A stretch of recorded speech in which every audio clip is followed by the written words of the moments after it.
बड़ी सियानी, सब पर भारी, सबकी नानी।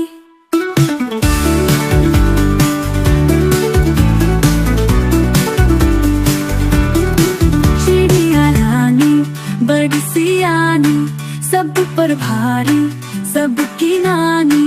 चिड़िया रानी बड़ी सियानी, सब पर भारी, सबकी नानी।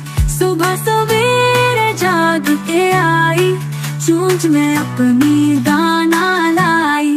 नन्हे बच्चे शोर मचाते, चू चू करते भागे आते।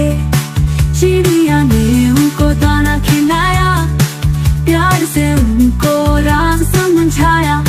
मेहनत करना, वक्त न खोना, जो करे मेहनत वो है सो